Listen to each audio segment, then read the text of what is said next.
So we haven't done a recording for a while. Hello, Mohammed. How are you? Well, thank you. How are you keeping today? Yeah, I'm good. I keep saying to people the only thing that is going to get us through this and determine how we're going to be able to go forward with our lives is our state of mind. And I know that's quite difficult under these trying times, but if we take it one day at a time, try and find something to be grateful for, something to be creative about, and get through one day at a time. Because if we get through lockdown still with a relatively sound emotional and mental state, I think that whatever we presented with, we will cope with. So that's what I do every day. In spite of the news, I try not to watch the news too much because it can be pretty depressing. The truth is we have to try and remain centered with this chaos that we're finding ourselves in. And I mean, we see that in co-parenting. I mean, it's been like an absolute seesaw, and backwards and forwards. And after each amendment, we're actually left with not much more clarity because there's one thing, making these amendments and regulations on paper, but trying to implement them is still a nightmare for most people. So can you maybe just give us clarity on what the latest amendments actually mean for co-parenting, one within the same magisterial district, out of district?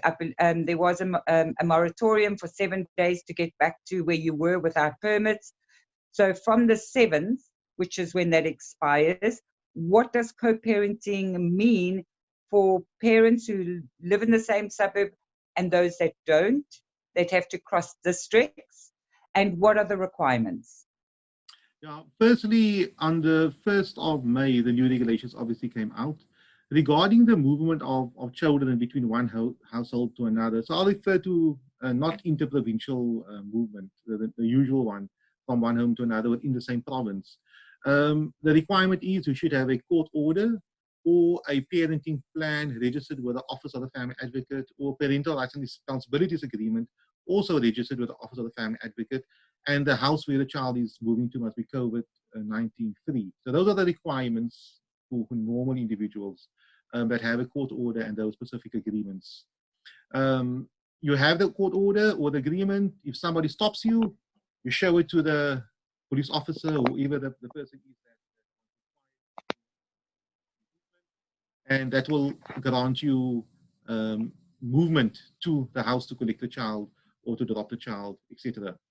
Then there's another scenario where parents who do not have a court order or an agreement or parenting plan registered with the Office of the Family Advocate.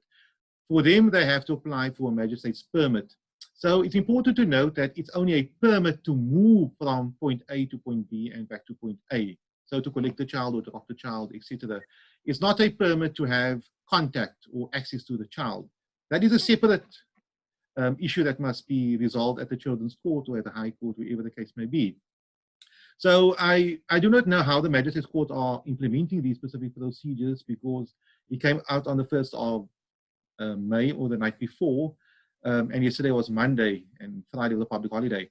So, but the general way ahead would be you go to the Magistrates Court, you fill in an application, give the reasons why you need to collect the child, etc., and you take with you a birth certificate or a certified copy thereof. That will give you the permission to move from A to B, and that's it. Then we have the issue regarding interprovincial movement of children. There's obviously a once-off movement, so you can move with a child from one province to another to collect the child or to drop off the child. It's not movement for continuous contact, it's a once-off movement. So if the child was, for example, maybe at a grandmother in one province or with one parent in another province, you can move the child over with the following requirement. You also require a magistrate's permit. So once you pass over the border and they stop you and ask you, why are you going over the border, the provincial border, you can say, I have my permit to collect my minor child from the next province and to bring him back, as the case may be. So, and at the same time, that the third requirement for that is there must be the house where you're collecting the child or taking the child to, must be COVID-19 free. So those are the requirements. It's a novel procedure in our law. I never heard of one like that before. I didn't expect it to be in place, whereby the magistrate will now have to deal with these applications. And in my view, I think they will be inundated with these type of applications, because there are many parents who have a child together and they decide, okay, let's not go to the court and litigate this matter. Let us just come to an agreement where we can collect and pick up the child. Or some parents who are married to each other in the first place but are separated, they themselves will have to apply for a permit. I know somebody who approached the magistrate's court and it took them 4 hours to get it. Because that's just the demand, because the magistrates are not just dealing with these permits, they're dealing with permits for funerals and all sorts of things. So, and it took them, so can you imagine somebody having to do this once a week or every other couple of days, go and spend 4 days queuing up just to get a permit? And I mean, quite frankly, why is the magistrate doing it? You know, have they not got more important issues to deal with? I'm not saying it's not important, but most of them are approving them. So it almost seems to be just an administrative function for co-parenting. The funerals and things are different things, crossing provinces. But for me, it just seems a bit ridiculous in terms of capacity and you know, a magistrate's time just rubber stamping permits for co-parenting. I agree with you 100%. Maybe a officer of a maintenance officer, a prosecutor, a clerk of the court could be the person that could be dealing with these type of applications. But a magistrate, I do not know why. It's onerous on the courts, and I don't know how it will pan out. I mean, it's just not sustainable, but it is what it is, and that's what we're having to deal with.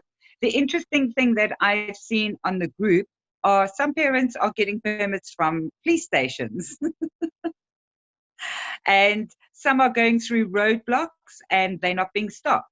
A mother phoned me the other night, late afternoon, early evening, that she went to a police station here in the Western Cape with all the required documents, and it was actually just moving in the suburbs. So I'm not too sure why she went to the police station, but the policeman told her he'll arrest her if she moves the child. That she asked me to speak to him, and he's going, I haven't heard about those regulations. There's no movement of children. I'm going, that amendment went through weeks ago. You know, there's been movement of children for at least going on to 4 weeks now.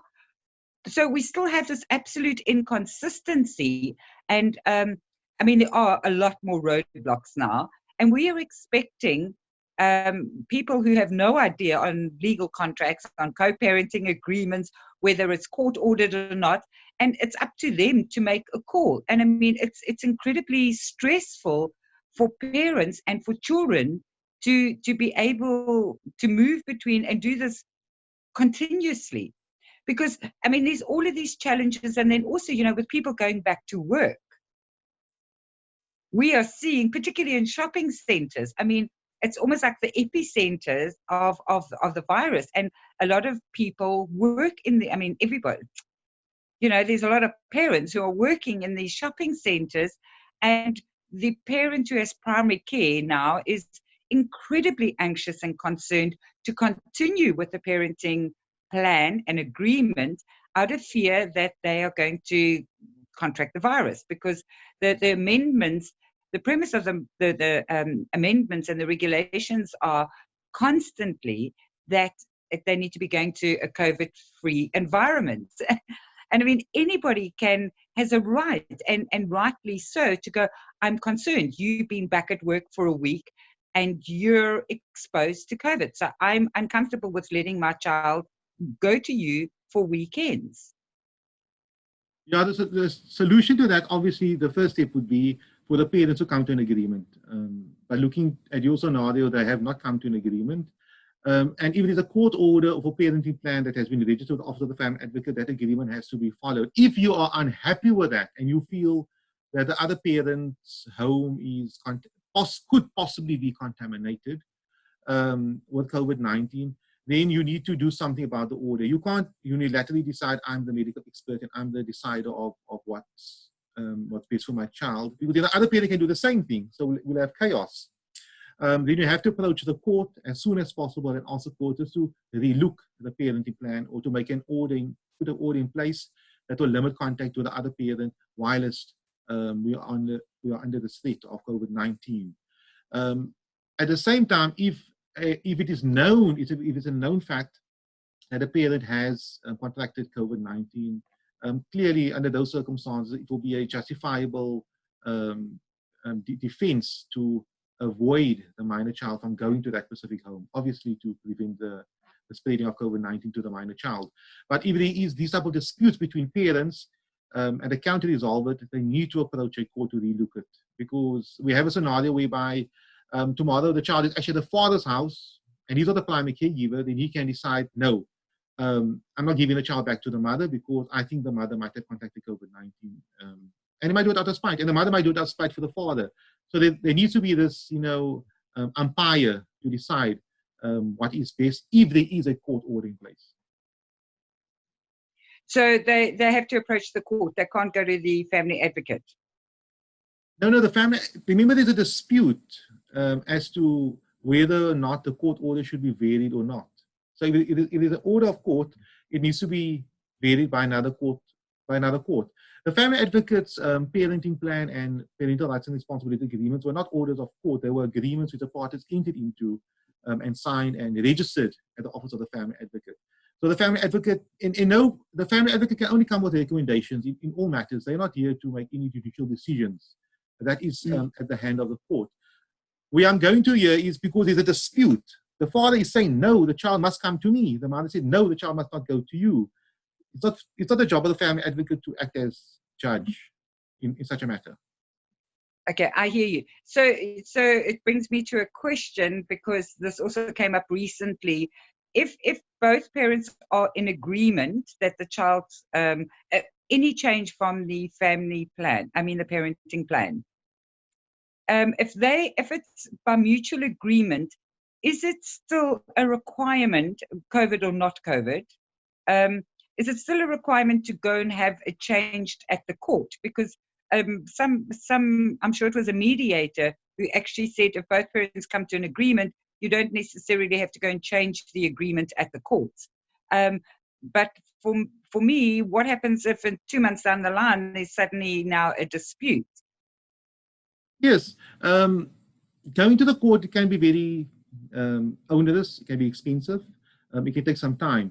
But my premise is if parents can come to an agreement, the contact rights can be varied or changed. For argument's sake, let's say the parents, when they get separated, they live in the same suburb, 5-minute drive away from each other. Now the father or the mother gets a different job and he moves to a 2-hour drive, in the same province. Clearly, contact rights will have to change from maybe 50-50 till, alternative weekends, and no longer midweek contact, because it doesn't make pragmatical sense. So under those circumstances, the parents can come to an agreement, although there's a court order.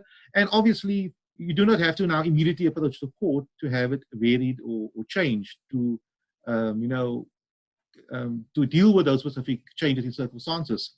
However, if you are a couple where you presume there will be problems in the future, because that's the nature of your relationship, that is why in the first place you got a court order. That is why in the first place you got a parenting plan, because we had issues in the past. Then I would advise you to actually change the order as soon as possible. If you don't change the order, as you mentioned earlier on, or the parenting plan, and there are problems in the future, then you'll have to revert back to the order, because that will be the standing point, the order itself.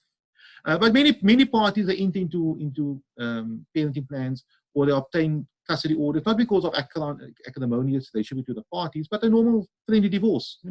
They have a court order, or they separate and they go to an attorney saying, we separated, we're on mutual terms, but we'd like to legalize the situation.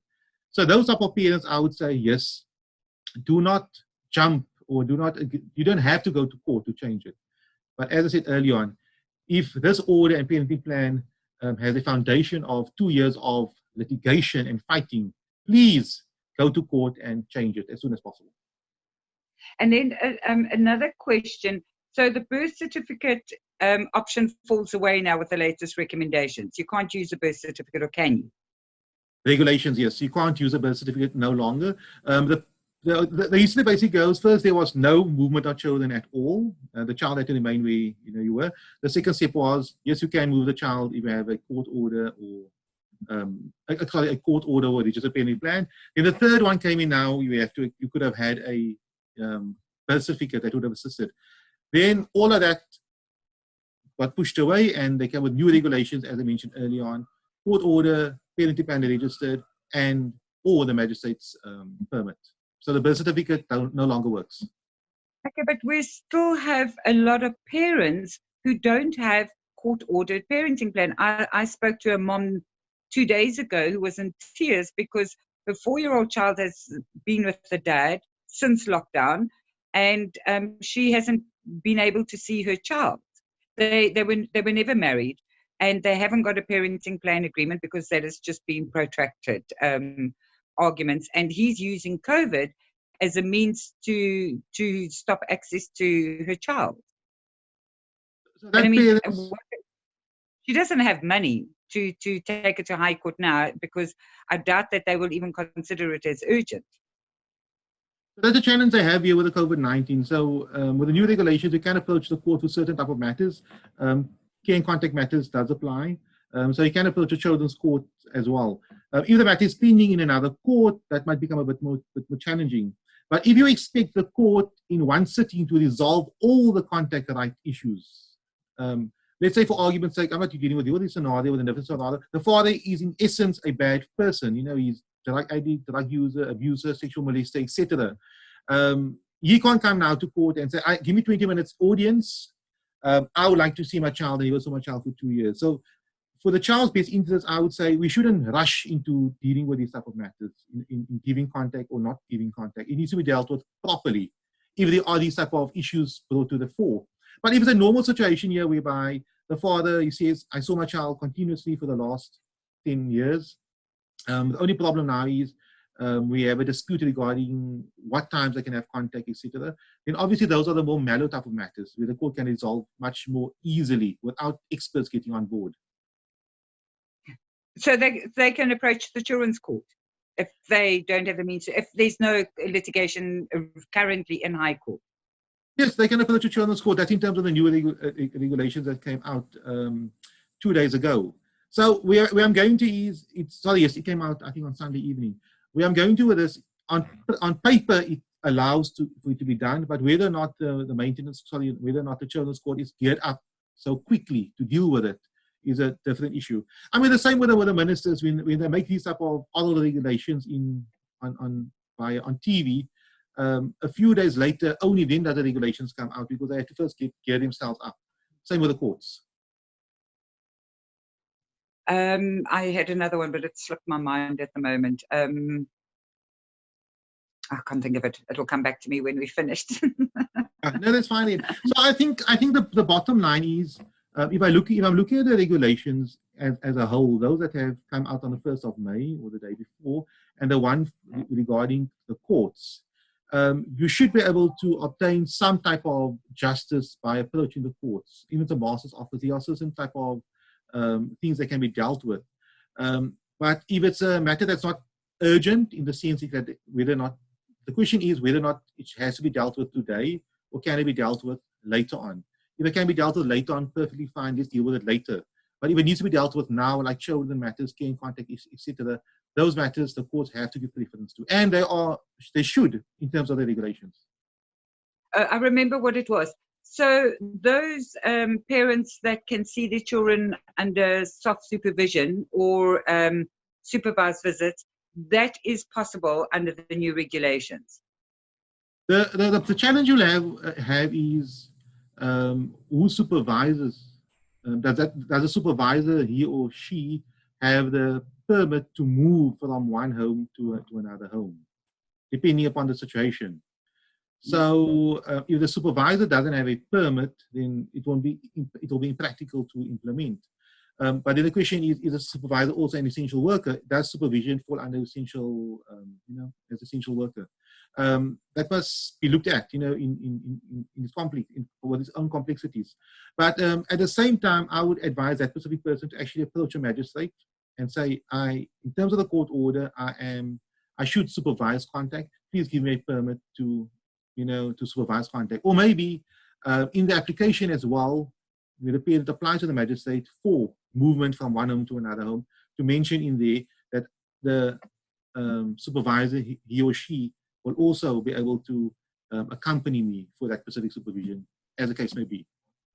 But on the same note, Felicity, it's clear that these regulations are like few paragraphs, like 10 lines or so, or page. But in practice, there are like 1,000 different scenarios that comes into play, which the ministers obviously didn't think about, and I don't think they can think about it, in such a short period of time. So there'll be many challenges. Yeah, okay. So if parents don't have a court-ordered parenting plan, or registered with a family advocate, are we back to there again that they can't move their children? Then they should approach a magistrate for a permit. Okay, so the permit will allow them to travel.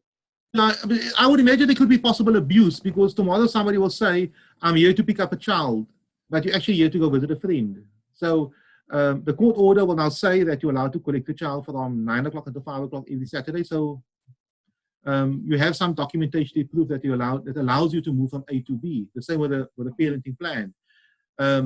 Otherwise, everybody outside there can say, I'm going out there to collect the child. And there might be some type of abuse. So the permit will now allow you to move from A to B. Okay, but people going to work don't have to produce a permit. I mean, no, Felicity, they have to produce a permit. Yes, the regulations are. Work. If you go to work, you must provide a permit. You must have a permit. The head of you must provide a permit if you go to work. Your employer must provide you a permit for permitted services. Oh, okay, wow. Yes, it's all new, Felicity. I don't blame. It's all new. It all came out now, the 1st of May. So people can't just jump in their car and go, "I'm going off to work this morning."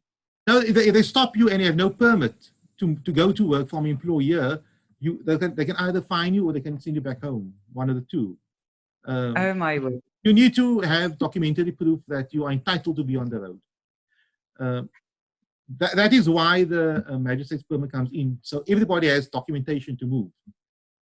Even if you're a medical doctor, you require your supervisory body or your employer, etc., to provide you with a permit to confirm that you are working for them and that you can move from A to B. Yeah, I mean, I have a permit, so I don't even think about these things. Not that I go out all that often, but I have a permit because of the NPO, so that I can go and do what I can do. So, geez, like, we're certainly interesting times there. And I mean, the problem is it probably will change again on Thursday. Thursday night, we'll get new regulations. I mean, I feel sorry for the people trying to enforce these things to try and keep up at the speed of the change of these regulations. I think it's hard for anybody, because if regulation changes every 7 days, every 14 days, and somebody needs to apply their mind to it, what do they apply their mind to? How can your brain just forget about the previous regulations and deal with the revolutionary new regulations the next day and be ready for it? It's like giving an actor a script the morning and say, now please act this new script, without any time to prepare for it. Doesn't make sense. Oh, well, we'll wait and see what Thursday brings then, eh? Wonderful. I'm looking forward to that. Okay, thank you for your time, Mohammed. I hope that this helps a whole lot of people. Thank you, Felicity, and we'll have our next video soon.